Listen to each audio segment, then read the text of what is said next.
मेरे प्यारे बच्चों, आज ऑब्जेक्शन का आपत्ति का आखिरी दिन है। उम्मीद करते हैं कि आपने जहाँ तक पॉसिबल हुआ ऑब्जेक्शन लगाए होंगे, हालाँकि बहुत ज़्यादा लगाने से बचना है। मेरे पास ऐसे बच्चों के कमेंट्स आ रहे हैं कि सर 5-5, 6-6 प्रश्नों पे हम आपत्ति लगा रहे हैं इंडिविजुअल हर बंदा। आपको इतना करने की ज़रूरत नहीं है क्योंकि इसमें आपका आपका अनायास ही पैसा खर्च हो रहा है। और ये एक कैलकुलेशन कर रहे थे कोई, वो बता रहे थे कि अगर 1 लाख बच्चों ने आपत्ति लगा दी, तो आप सोचिए कितने कितने करोड़ रुपए वहाँ पे चले जाएँगे। 5 प्रश्नों के हिसाब से 5 करोड़ रुपए हो गए।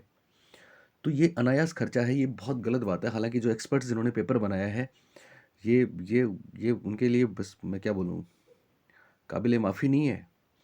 लेकिन क्या करें, हम बेरोज़गार हैं, हम दुखी हैं, इसलिए हम ऐसा कर रहे हैं, कोशिश कर रहे हैं। आप जो कर रहे हो, वो गलत नहीं है, हर कोई ऐसा ही करेगा। पर बच्चों ध्यान रखो, या तो एक एक ग्रुप बना के आपको आपत्ति लगानी चाहिए, जैसे 6 लोग हो गए, 10 लोग हो गए, तो एक प्रश्न पे एक ने लगा दी, दूसरे पे दूसरे ने लगा दी। देखो बहुत से बच्चे ये कह रहे हैं कि सर जितनी ज़्यादा आपत्ति लगाएँगे, उतनी ज़्यादा उस प्रश्न के डिलीट होने की या बोनस की संभावना बन जाएँगी। बच्चों ऐसा नहीं है।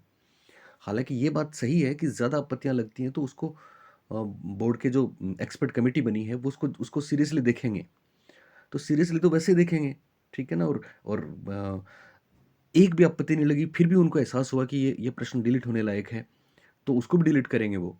इसलिए ज़्यादा के चक्कर में नहीं पड़ना है। नंबर 2, दूसरा आपका एक कमेंट आ रहा है कि ऑब्जेक्शन जिन बच्चों ने नहीं लगाया, क्या उनको भी बेनिफिट मिलेगा? तो निश्चित रूप से बच्चों, अगर कोई प्रश्न डिलीट होता है या इन केस बोनस होता है, तो वो सबके लिए ही होगा, ठीक है ना? यहाँ ज़रूरी नहीं है कि जिन्होंने आपत्ति लगाई उन्हीं पे होगा। तीसरी बात आपने ये भी पूछी है कि साहब हमने जो क्वेश्चंस अटेम्प्ट नहीं किए, क्या उनमें भी ऑब्जेक्शन लगा सकते हैं? बिल्कुल लगा सकते हो आप। अगर आपको लगता है ऐसा, तो आप उनमें भी लगा सकते हो।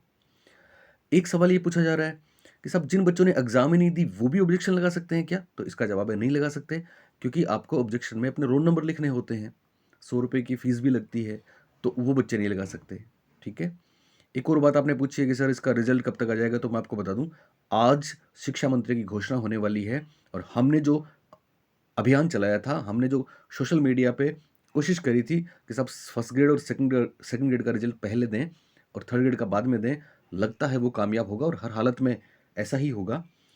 फर्स्ट ग्रेड का रिजल्ट बहुत जल्दी आपके सामने मिलेगा। सेकंड ग्रेड की आंसर की आ चुकी है और बहुत जल्दी सेकंड ग्रेड और थर्ड ग्रेड के रिजल्ट आसपास आ सकते हैं। एक बात मैं आपको और बता दूं, हो सकता है ऐसा भी हो कि फर्स्ट ग्रेड, सेकंड ग्रेड, फिर थर्ड ग्रेड इस क्रम में रिजल्ट आए। लेकिन ये भी हो सकता है कि सब फर्स्ट ग्रेड, फिर थर्ड ग्रेड और फिर सेकंड ग्रेड का रिजल्ट आए। तो उसके बाद गेंद रहती है अपने शिक्षा मंत्रालय के पाले में। और शिक्षा मंत्रालय जब काउंसलिंग कराता है, तो निश्चित रूप से वो पहले फर्स्ट ग्रेड की कराएंगे, उसके बाद सेकंड ग्रेड की काउंसलिंग कराएंगे। काउंसलिंग से मतलब ज्वाइनिंग से है। और फिर थर्ड ग्रेड को ज्वाइनिंग देंगे, तो आपकी मेरिट निश्चित रूप से और भी नीचे आएगी। इसलिए बिल्कुल तनाव नहीं लेना है, चिंता नहीं करनी है। दूसरी बात, मेरे वो बच्चे जो एकदम ही बहुत नीचे हैं, हालाँकि बहुत से बच्चे तो ऐसे भी हैं जिनके 90 प्लस मार्क्स हैं, क्वेश्चन सही हैं और वो अपने आप को बाहर मान रहे हैं। नहीं बच्चों, आप बाहर नहीं हो, आप सब अंदर हो। लेकिन तैयारी आपको जारी रखनी है। मैं अगले वीक मेरे घोषणा करूँगा कुछ लाइव क्लासेस की, तो मैं उम्मीद करूँगा कि आप सब उसमें जुड़ेंगे और आएँगे। इसके अलावा मेरे एक स्टूडेंट ने एक चैनल बनाया है, मैं अभी उसका डिस्क्लोज़ नहीं करूँगा, टॉपर्स का। तो टॉपर्स किस तरह से टॉप किया है उन्होंने, उसकी भी सारी रणनीति वो आपको बताएँगे। मैं उस चैनल का लिंक भी आपको दूँगा।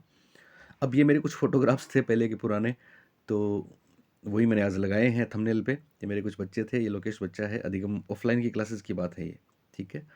ये भी हमारी ऑफ़लाइन क्लास है, जिसमें हम बोले गिरे हैं तो क्या है सँभल जाएँगे, कफ़स तोड़कर हम निकल जाएँगे, बुरा वक़्त है मगर गम नहीं, जुदा होने वाले कभी हम नहीं, हमें ज़िंदगी लूट सकती नहीं, कि ये दोस्ती टूट सकती नहीं। यकीन मानिए बच्चों, हमारा और आपका ये साथ हमेशा रहेगा। ये मेरे कुछ पुराने बच्चे हैं जिनकी मेरे को याद आ रही है, पर अब क्या करें, वो है नहीं यहाँ पे भी। नहीं, हम मतलब वो कुछ जॉइन कर गए, कुछ अभी भी इन परीक्षा में उलझे हैं। और ये हमारी फ़ेसबुक ऐप, आजकल मैं एफबी पे कम ही आ रहा हूँ क्योंकि मैं एक मेरा एक बच्चा है नीरज, ये होली के समय की बात है। हम या विदा हो रहा था हमारा बैच, होली भी थी तो दोनों काम हो गए यहाँ पे, ठीक है। ये हम भरतपुर गए थे एक बार, तो काफ़ी संख्या में भरतपुर में बच्चे आए थे हमें सुनने को। तो वहाँ का एक पिक है। ये हम सीकर रिंगस श्री माधोपुर गए थे, तो वहाँ बहुत से बच्चे आए हैं। ये हमारे पीछे एक फैकल्टी दिख रही है, बहुत बड़ी फैकल्टी, नामी फैकल्टी है, सुनील सर इंग्लिश के। ये हमारी बहुत सी किताबें चली हैं इस बार, है ना? डॉक्टर लकिया आहूजा मैम हमारे साथ हैं। हमने च्यवन प्रकाशन से लेटेस्ट हमारी बुक निकाली है। लेकिन अब मैं आपको बता दूं, अब अगली जो बुक आएगी वो बहुत बेहतरीन होगी, क्योंकि वो हिंदी ग्रंथ अकादमी जो हमने लिखी है, उसकी भी तमाम चीज़ों को शामिल करने वाली होगी। आपके सामने दिख रहा है शिक्षा मंत्रालय, राजस्थान हिंदी ग्रंथ अकादमी। तो उस बुक का भी मैं आपको आने वाले वीडियोज़ में बताऊँगा। और अभी ये पुरानी बुक आपको नहीं लेनी है, ना च्यवन प्रकाशन की लेनी है, ना शिखवाल की लेनी है, ना कोई और लेनी है, क्योंकि हम इनको छोड़ चुके हैं। बस मेन बात ये है कि आप आज आखिरी दिन है तो ऑब्जेक्शन लगा दें। और ऑब्जेक्शन का तरीका आपको पता है, आपका जो क्वेश्चन है वो आप पीडीएफ बनाएंगे बाकायदा, जिस भी ऑथेंटिक बुक की आप बात कर रहे हैं उसका मेन पेस्ट की पिक लेंगे और फर्स्ट फर्स्ट पेज की पिक लेंगे। और टेलीग्राम चैनल मैंने आपको बता दिया, जितने प्रूफ मुझे बच्चों ने दिए हैं, ठीक है ना, वो सारे के सारे मैंने मेरे टेलीग्राम चैनल पे डाल दिए हैं। टेलीग्राम चैनल फिर आप सुन लें, टेलीग्राम चैनल का नाम है साइकोलॉजी अशोक पारिक सर। तो आपको रीड नहीं लगाना, इससे पहले पहले रीड साइकोलॉजी था, अभी एक केवल साइकोलॉजी अशोक पारिक सर के नाम से अपना वो वाला चैनल है। एक बार फिर मैं आपको बता दूं,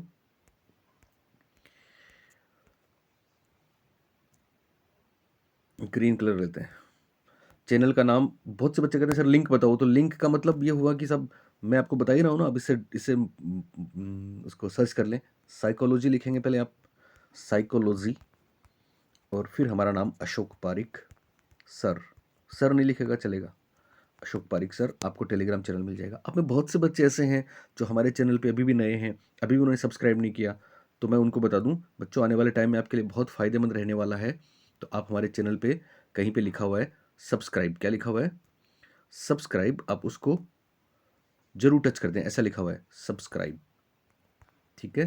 तो उसको टच कर दें, फिर एक ऐसा बेल आइकन आएगा बगल में, उसमें ऑल को टच कर दें ताकि आपको नोटिफिकेशन मिलेगा। बेस्ट ऑफ लक, बहुत जल्दी हम रिजल्ट देखने के लिए तैयार हैं। और मेरे उर्दू के बच्चे और इंग्लिश के बच्चों का अभी मैंने ये सॉल्यूशन नहीं दिया था, तो मैं कोशिश करता हूँ उसके बाद उनका भी दूँ। Okay bye, best of luck.